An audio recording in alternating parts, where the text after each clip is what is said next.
Chabahar port पर जबरदस्त missile attack, समुद्री निगरानी टावर को किया तबाह। एक हफ्ते में तीसरी बार चाबहार पर हमला।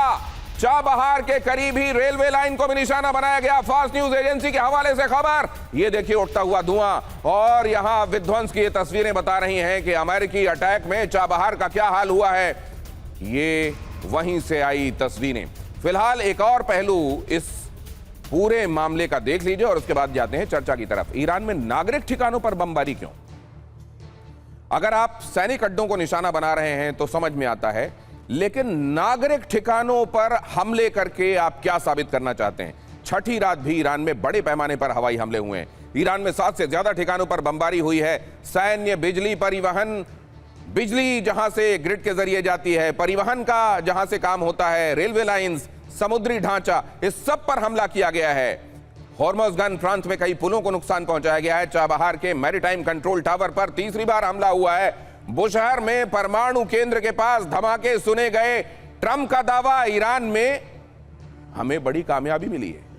सिविलियन इंफ्रास्ट्रक्चर को निशाना बनाया जाना और यह दावा किया जाना कि हमें बड़ी कामयाबी मिली है। अगर आपको सैनिक अड्डों पर हमला करके कामयाबी मिल रही थी तो सिविलियन इंफ्रास्ट्रक्चर पर हमला करने पर आप उतारू क्यों हुए? और अगर सिविलियन इंफ्रास्ट्रक्चर को आप निशाना बना रहे हैं तो क्या यह आपका दावा सही माना जाना चाहिए कि आपको कामयाबी मिल रही है? जनरल सिन्हा, आपके साथ शुरुआत करना चाहता हूं। ट्रंप के दावे और जो दिखाई दे रहा है वो हकीकत क्या है? जय हिंद।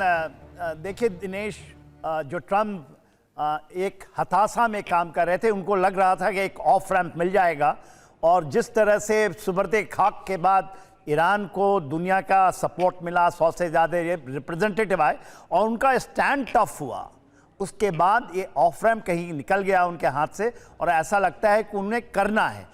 वहाँ से, अमेरिका की धरती से, वहाँ के जो एक्सपर्ट्स हैं, वो अमेरिकन जो प्लानर हैं, उनका भी कहना है, जैसा आपने बताया, अनटिल अनलेस सब ग्राउंड ऑपरेशंस करेंगे, नहीं करते हैं तो स्टेट ऑफ हार्मोज को, जिसकी आप कहते हैं कि खोल देंगे नेवल ब्लॉकेट लगा करके या कुछ एरियल स्ट्राइक करके, वो पॉसिबल नहीं है। और हम लोग भी ये कहते रहे, हमारी आकलन है, जिसको भी सामरिक थोड़ा सा भी ज्ञान हो, तो ज़मीनी हालात जो उसके पक्ष में है वो इतनी ज़्यादा है कि आप उसको नहीं तोड़ सकते जब तक आप बूट्स ऑन ग्राउंड नहीं डालेंगे।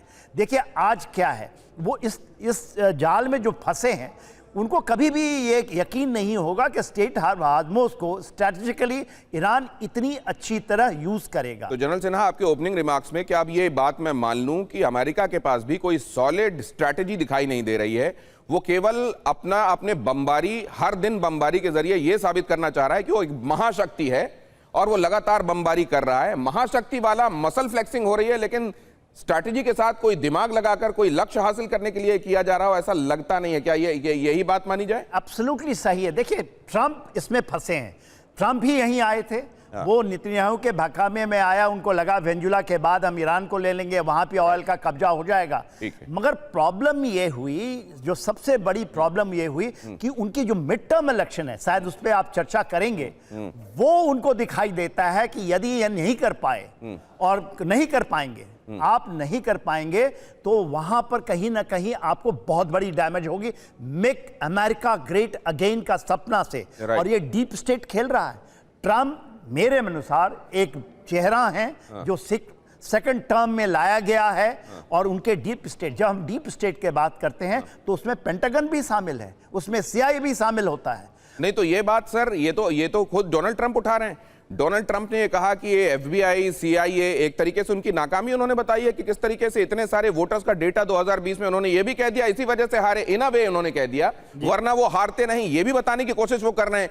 तमाम चीजों पे, मतलब जहां पर घाव है वहां मरहम लगाने के बजाय दुनिया भर की चीजों को एट्रीब्यूट कर रहे हैं वो, कि इस वजह से दिक्कत हो रही है। और ईरान भी मुझको लगता है उन्हीं में से उन्होंने एक मोहरा तलाश लिया है जिसमें वो अपने मागा को भी, इस नारे को भी चमकाना चाहते हैं, मागा सपोर्टर बेस जो है उसको इंटैक्ट रखना चाहते हैं, और इसके अलावा कोई सब्सटेंस उनकी फिलहाल की एक्टिविटीज में लग नहीं रहा है। मैं अचल मल्होत्रा सर से भी इसको एंडोर्स कराऊंगा।